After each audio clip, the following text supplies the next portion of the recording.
Consejo Consultivo Tu Voz en el Congreso.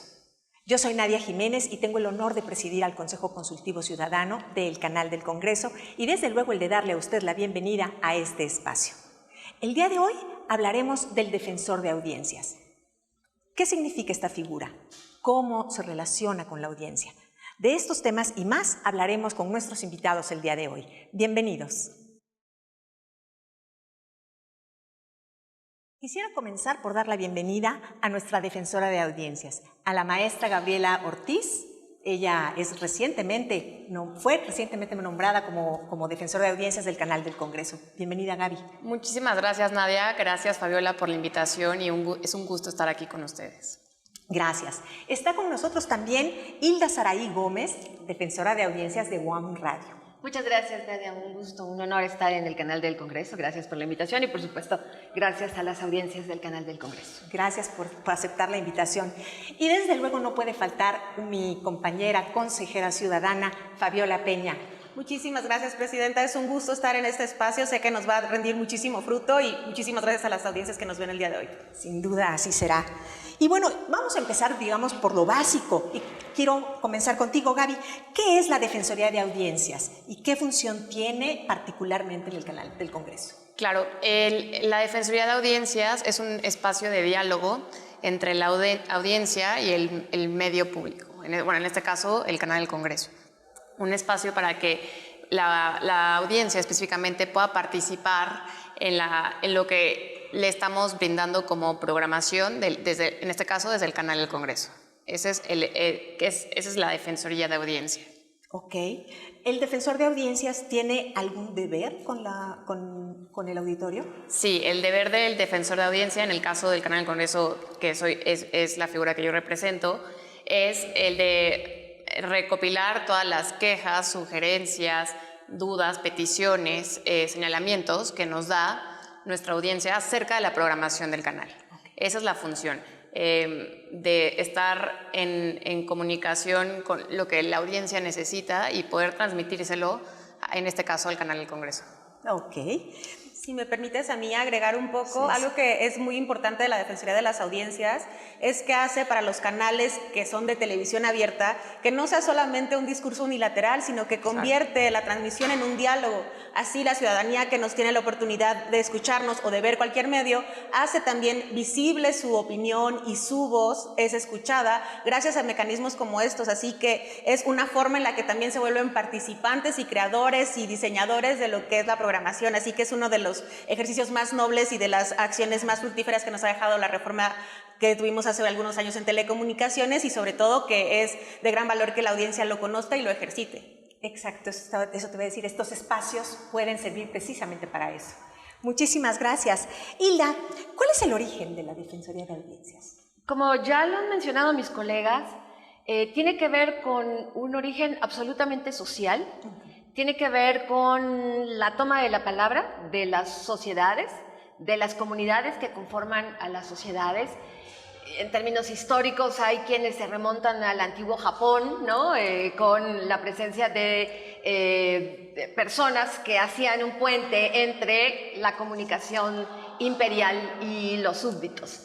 Más cercanamente podemos hablar de la figura del ombudsman, que ahora ha derivado en ombudsperson, que es una figura de origen europeo, en donde ya había, en términos de comunicación, estrictamente hablando, en los periódicos, en la prensa escrita, una persona que se encargaba de responder las quejas, sugerencias, las preguntas que hicieran los lectores, las lectoras a esos medios y respondía respecto a esas preguntas de acuerdo con la política, la orientación, los principios del medio del cual estamos hablando. Y en México particularmente la figura de la Defensoría de las Audiencias, del defensor, la defensora, es importante señalar, se trata de una figura legal establecida en el artículo 259 de la Ley Federal de Telecomunicaciones y Radiodifusión en nuestro país. Una figura muy reciente que, si bien se alimenta de toda esta tradición europea, anglosajona, aterriza en nuestro país con características muy específicas que tienen, por supuesto, como principal elemento, estar del lado de las audiencias y hacer llegar su voz, su palabra a los medios de comunicación. Y hablando un poquito de esta audiencia, Fabiola, ¿los niños tienen derechos como audiencias? Claro que sí, de hecho, como nos comentaba Hilda, las obligaciones en el tema de derecho a las audiencias nace en la Ley Federal de Telecomunicaciones y Radiodifusión, pero las encontramos en toda aquella ley o normatividad en la que se puede interpretar un derecho de audiencias. Así pues, los derechos de los niños también tienen una representación en los derechos de las audiencias. ¿Y cómo se ven reflejados? Pues bueno, por ejemplo, cuando se está hablando de una información que es importante también para los niños, y lo pudiéramos haber visto con la pandemia que acabamos de pasar y que todavía parece que no terminamos de pasar, pues en esa información parecía que estaba muy adultocéntrica, estaba diseñada y distribuida para el entendimiento de los adultos. Y es claro, era una información muy compleja, pero esta abre también la oportunidad a que los niños busquen la interlocución a través, obviamente, de sus papás o de sus tutores, se acerquen a los medios y hagan que la comunicación también encuentre un enfoque que los esté distinguiendo a ellos, porque tienen el derecho a ser informados de manera debida. Y si no los contemplas al momento de diseñar el mensaje, es muy probable que no llegue adecuadamente a ellos. Entonces sí, los niños tienen derecho a las audiencias como tienen todos los demás derechos. Ok. Gaby, ¿en dónde se encuentran establecidos los derechos de las audiencias? Bueno, retomando un poco lo que dijo la maestra Hilda, también es importante que en nuestra Constitución, desde nuestra Constitución está establecido el respeto a la libertad de expresión y el acceso a la información, ¿no? En el artículo 6º, y obviamente ya tomando de ahí la Ley Federal de Telecomunicaciones y todos los avances que se ha tenido de esta figura que es tan importante para tener diálogo entre ambas, entre el medio de comunicación y nuestra audiencia. Ok. Hilda, ¿la Defensoría de Audiencias tiene que ver o tiene alguna diferencia entre el medio de comunicación? La Defensoría de Audiencias no forma parte del medio, no forma parte de la estructura del medio. No hay una relación jerárquica respecto de la dirección del medio. La Defensoría de Audiencias, también definida legalmente, es una de las formas de participación ciudadana que existen en nuestro país en los procesos de comunicación relacionados con los medios masivos. Es muy importante señalar que en ese sentido la Defensoría es una especie de auditoría, digamos, del medio que hace el trabajo relacionado con el cumplimiento de los derechos de las audiencias. Es imposible que una sola persona, el defensor, la defensora de audiencias, interprete lo que en abstracto y en general las audiencias desean. Entonces, aquí lo que tenemos como punto de referencia fundamental son, y regreso al punto de partida, los elementos legales. En el artículo 256, que ya en este programa se han abordado, están señalados los derechos de las audiencias.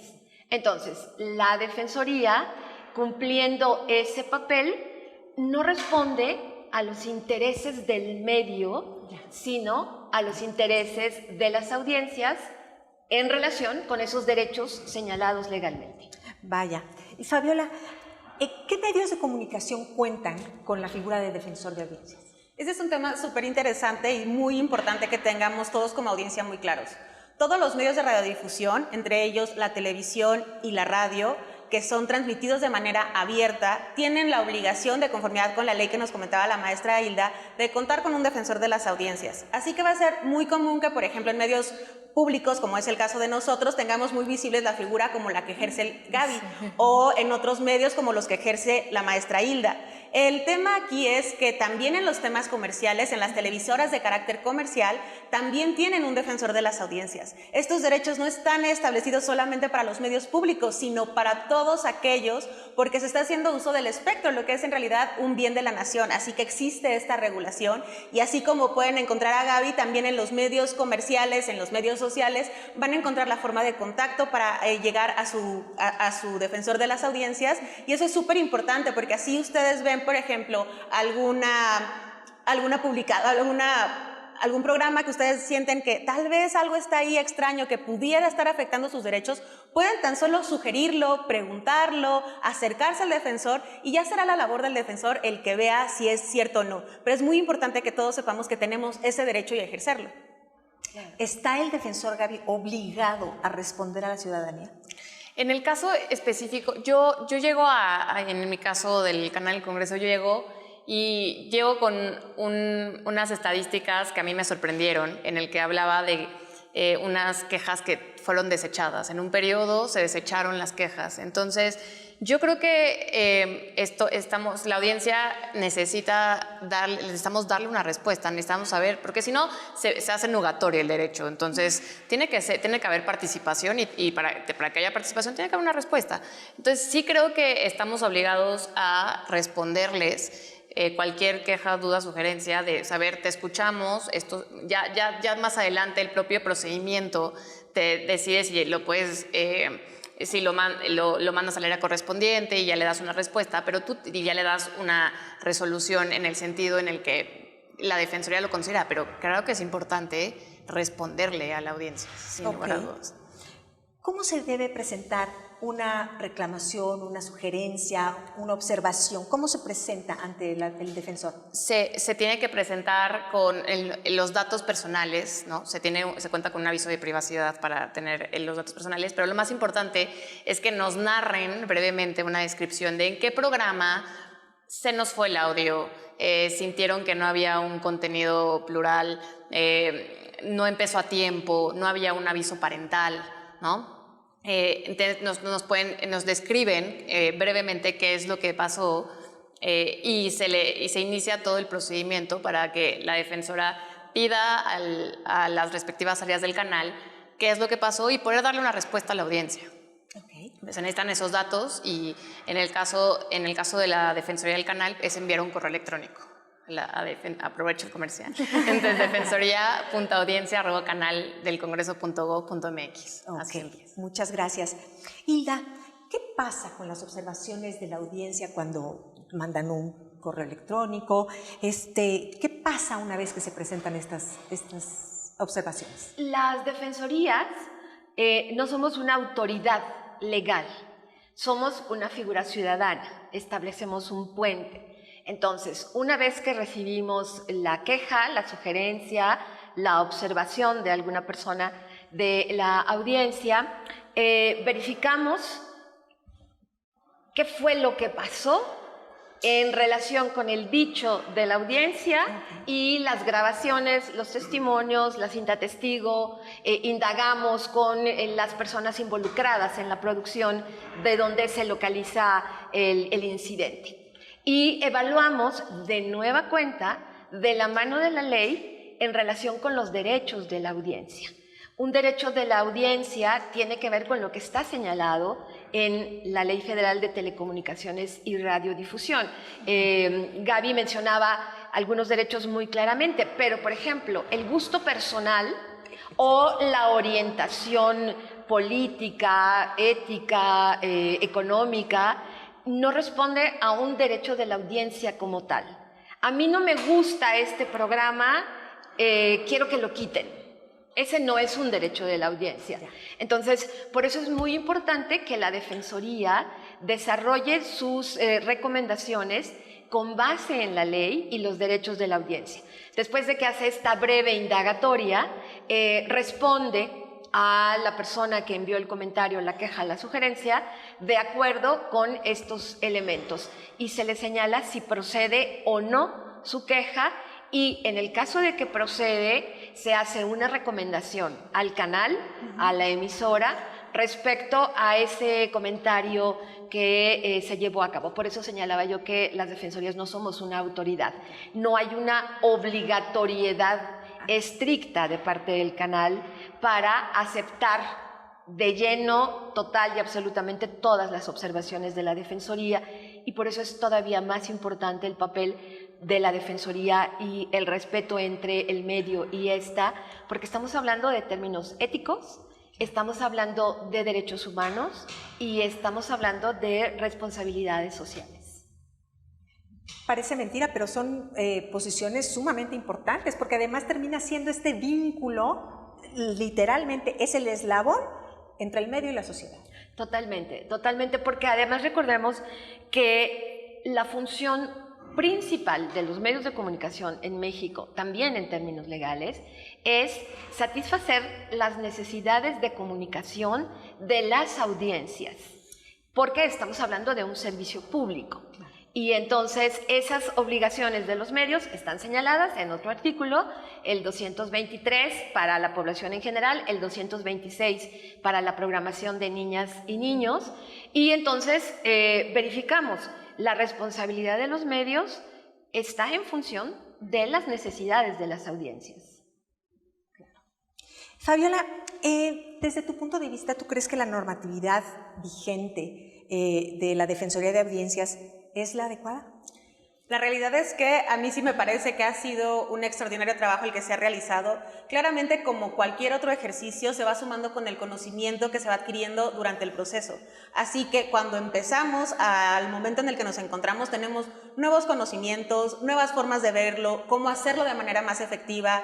A mí me parece súper importante lo que comentaba Hilda de cuando no es un derecho, pero parece un derecho porque lo interpretas como es que no me gusta o es que esto no representa mis valores y nada más como un comentario para poder abrir esto a una representación más fácil para la audiencia. En alguna ocasión a mí me tocó recibir una audiencia que decía es que a mí no me gusta que hablen de familias homoparentales y eso agrede mi derecho de audiencias porque va en contra de mis valores. Claro que para la persona que se estaba quejando pudiera parecer una afectación y nuestra labor no es generar un sesgo para decirle que está en lo correcto o en lo incorrecto, simplemente no refleja un derecho como audiencia.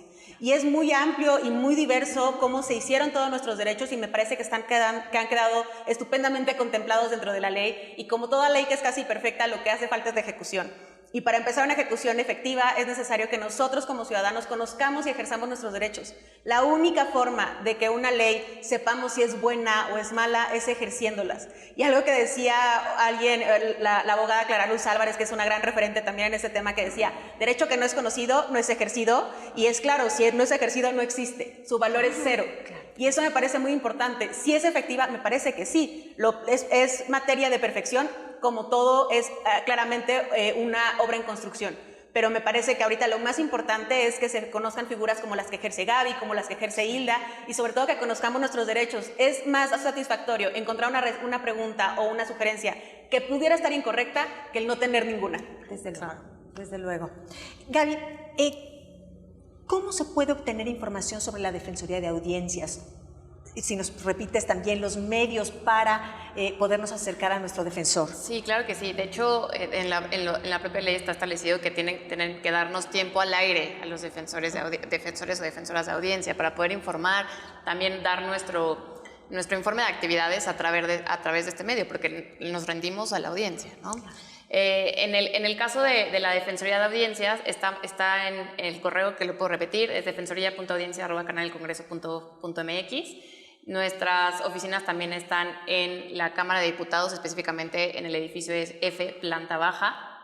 Y bueno, estamos trabajando también para tener contenido en redes sociales, porque al final las redes sociales ya son parte del día a día. Y estamos con Defensoría Audiencia, Canal Congreso MX.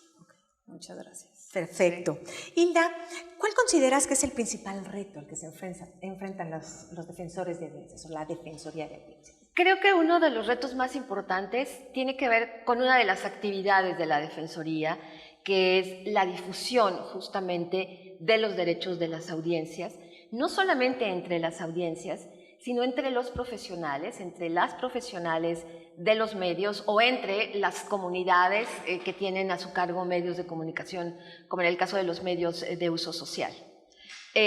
Cada derecho conlleva responsabilidades y entonces es muy importante que para ejercer este derecho sepamos también cuáles son nuestras responsabilidades, sabiendo desde qué perspectiva estamos formando parte de los procesos de comunicación. Si somos audiencias, si somos parte de los equipos de producción. Es muy importante en ese sentido que los equipos de producción, por ejemplo, conozcan los derechos de las audiencias, conozcan las responsabilidades de los medios de comunicación y entonces que podamos operar en ese conocimiento amplio de lo que significa la comunicación hoy en día. Si bien es cierto que las audiencias o siempre que estamos viendo televisión, escuchando radio individualmente, llegamos a nuestras propias conclusiones, sabemos y aprendemos, tenemos críticas, siempre hay un ejercicio de reflexión respecto de los contenidos. Ahora estamos hablando de pasar de la reflexión, como ya lo han mencionado mis colegas, a la acción y al tener presente que las audiencias son el objetivo más importante, y yo me atrevería a decir el único, de los medios de comunicación.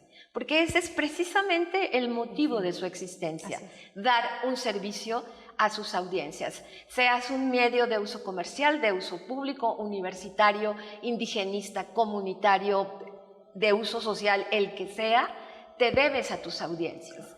No hay otro objetivo ni otro motivo más importante que dar el servicio a las audiencias. Entonces, es importante que se verifique que todo mundo que está involucrado en los procesos de comunicación conozca de derechos, conozca de responsabilidades, conozca y ejerza la ética que nos envuelve y que necesariamente debe existir en estos procesos. Desde luego. Y ahorita que mencionaban redes sociales, ahora que las redes sociales forman parte de los medios, también es una vía en donde la audiencia puede decir esto que publicaron no me gusta o va en contra de mis derechos o... Bueno, en el caso del Canal del Congreso, yo creo que también los medios públicos tienen diferentes características, ¿no? Pero considero que en el Canal del Congreso se rige bajo los lineamientos de la Comisión Bicameral y ahí todavía no se presentaba redes sociales, ¿no? Como una posibilidad. Yo lo que analicé es la posibilidad de que nos contacten vía redes sociales y referirlos a el procedimiento. Se inicia mandando tu correo electrónico, ¿no? Brindarle las asesorías a través de las redes sociales, pero ya para que comience su validez a través del correo electrónico. Pero creo que esa es una herramienta que debemos de utilizar en nuestros días, ¿no? en esta nueva tecnología. Ok. ¿En el caso de radio funciona exactamente igual que en la televisión? En términos de defensoría, sí. Ya lo mencionaba Fabiola. Sí. La Defensoría de Audiencias aplica en México a todos los medios abiertos y de suscripción, de paga, radio y televisión. Y no aplica en los medios por Internet. Digamos, toda la legislación en Internet es una discusión muy amplia, de carácter mundial, que tiene muchos elementos importantes. Pero para el caso de las defensorías, no aplica en los contenidos vía Internet. Pero bueno, estamos hablando de que los medios son entidades que tienen una misión, que tienen una visión, que tienen objetivos, y se esperaría que hubiera congruencia entre lo que se transmite al aire y lo que se presenta, lo que se comunica y lo que se comparte en el ciberespacio. No habría desconfianza de un medio de comunicación que al aire, en las ondas hertzianas, cumple la ley espléndidamente, pero en el ciberespacio decide no cumplir la ley o decide no estar del lado de sus audiencias. Claro. ¿Qué se necesita? ¿Y quién puede ser un defensor de audiencias? No sé quién. Esta es una pregunta como muy interesante y sobre todo que sirva como convocatoria para todas aquellas personas que tengan esta inquietud de formar parte de las defensorías, no solamente en los medios públicos, pero ellos suelen ser los que publican una convocatoria más abierta y más visible, y los requisitos mínimos que señala la ley es que tengas por lo menos 30 años cumplidos al momento de que vas a hacer que vas a cumplir con la convocatoria, el que tengas un reconocido trabajo en radiodifusión y o en telecomunicaciones, esto lo amplía un poco más, también que no hayas sido sancionado o que no hayas tenido una pena de carácter penal, perdón, una sanción de carácter penal. También el hecho, y esto es súper importante porque hace congruencia con todo lo que hemos comentado, el que no hayas trabajado 2 años antes en la concesión de la que vas a ser el defensor. Y esto habla mucho de la autonomía que debes de tener. Si te acaban de contratar y después te resulta que te despiden para hacerte defensor, es muy probable que sigas manteniendo los mismos estándares o que sigas siendo parte del organigrama, aunque no sea de manera directa. Y la segunda es que no se pueden ser en 3 ocasiones consecutivas defensor del mismo concesionario. Y esto es también, una vez más, para que se genere una certeza de la autonomía. Sí. Ahora, también hay defensores que participan en distintos medios. Sí, no hay ninguna restricción para eso. No hay restricción para ello. Sí, no hay restricción legal, pero también creo que aquí entra la ética. Exacto. Empezando desde el tiempo y la dedicación que puedes dar a un medio o a 2 o a 3 o a cientos de medios con sus audiencias. Creo que es importante también recalcar este asunto porque también nos encontramos con el fenómeno de radios comunitarias o radios o televisoras de uso social, en donde de pronto se considera que el requisito de tener conocimiento de los procesos de comunicación y de las telecomunicaciones se refiere a asuntos meramente o totalmente académicos o de prestigio intelectual, cualquier cosa que entendamos por esto, que no existe como tal en las comunidades.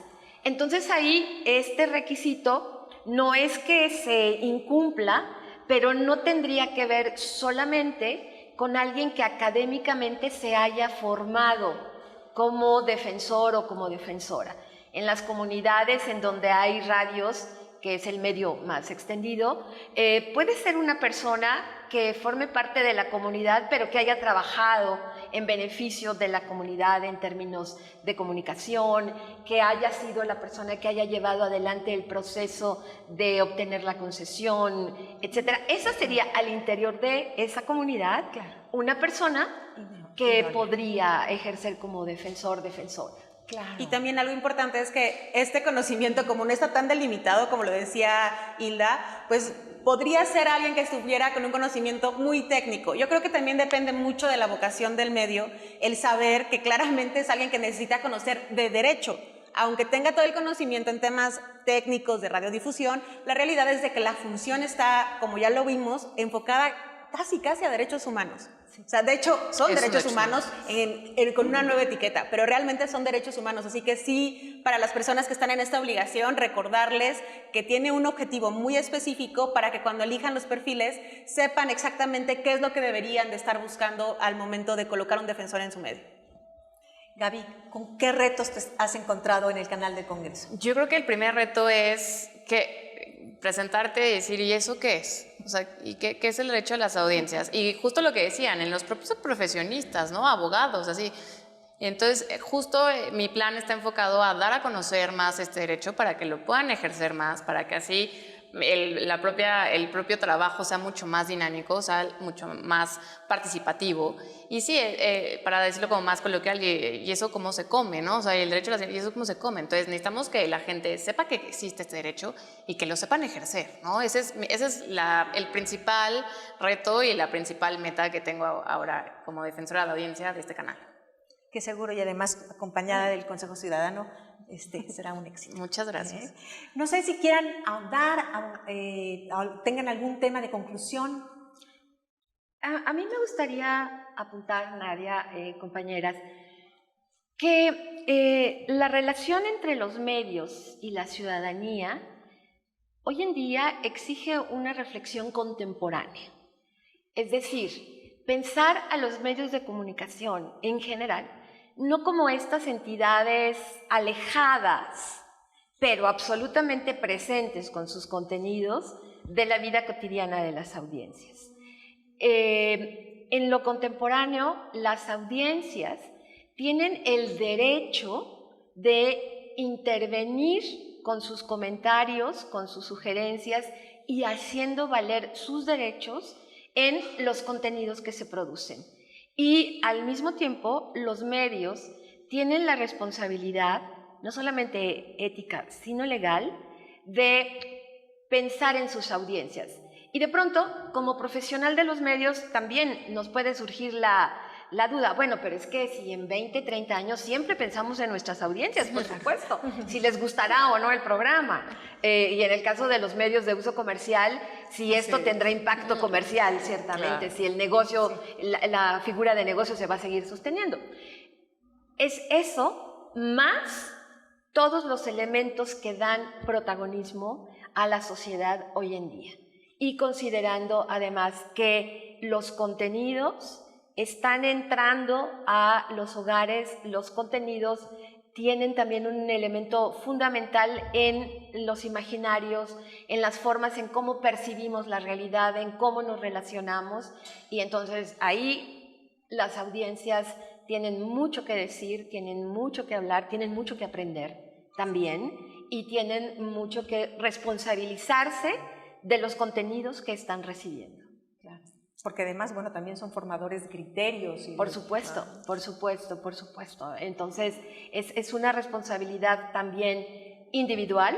Así es. El hacer la crítica, el análisis y manifestarse cuando hay una violentación al derecho ante el medio en donde verificamos alguno de esos elementos que o no estuvieron de acuerdo con el derecho de niñas y niños a la información, o violentaron la igualdad de género, o presentaron contenidos discriminatorios. Ahí la ciudadanía tiene la responsabilidad de manifestarse. Yo creo que en el mismo sentido, igual las nuevas generaciones tendrán un entendimiento distinto, pero algunas de las que estamos aquí cuando fuimos creciendo entendíamos a los medios como un monolito que tenía solamente una dirección. Y podíamos a veces escuchar que estábamos inconformes con lo que se decía o cómo se nos informaba, pero poco podíamos hacer, porque ni siquiera teníamos la posibilidad de cambiarle a muchos canales en la televisión abierta. Y eso es de las cosas que más me gusta a mí ahora de formar parte de toda esta nueva ola de Defensoría de las Audiencias, o esta creación de la Defensoría de las Audiencias, es que esa visión de la que vivieron nuestros padres o nuestros abuelos, en esta generación se acaba. En esta generación somos diseñadores, participantes, y somos una audiencia que es escuchada y respetada. Y algo que decía Hilda, que me parece súper importante, y también somos responsables, porque dado que tenemos este derecho, también entonces la programación que vemos es parte de lo que nosotros hemos señalado, criticado o quejado. Y nos hemos encontrado en muchas ocasiones con medios o con algunos clips de videos en los que vemos justo, por ejemplo, temas de género en las que realmente nos sentimos muy poco representadas o en algunos casos hasta agredidas, y tenemos actualmente el derecho de decir, no solamente le cambio, sino que los cambio, lo transformo, lo modifico y no vuelve a pasar.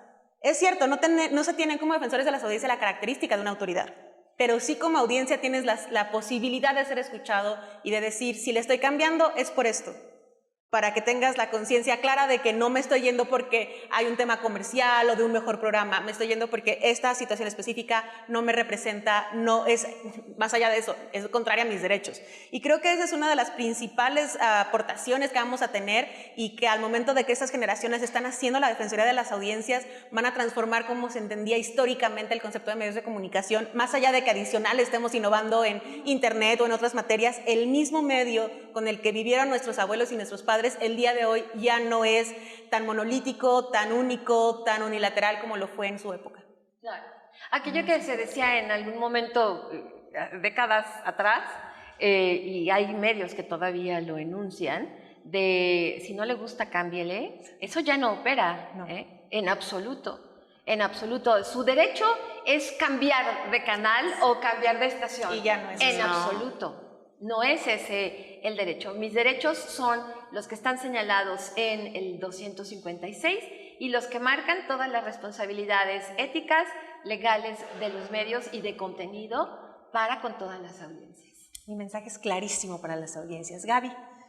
Creo que es todavía un lugar para seguir trabajando, para seguir dándolo a conocer, pero creo que es un gran inicio poder estar en estos espacios compartiendo experiencias y seguir trabajando para que conozcan este derecho y las próximas generaciones se olviden de, o sea, que mis propios hijos puedan crecer en un lugar donde saben que su voz tiene un gran valor y de poder cambiar lo que no les parezca. Así es. Bueno, pues llegamos al final del programa. No me queda más que agradecer a nuestras invitadas, distinguidas gracias. invitadas, Muchas gracias. por compartir su experiencia y desde luego agradecer a usted su compañía. Hasta la próxima.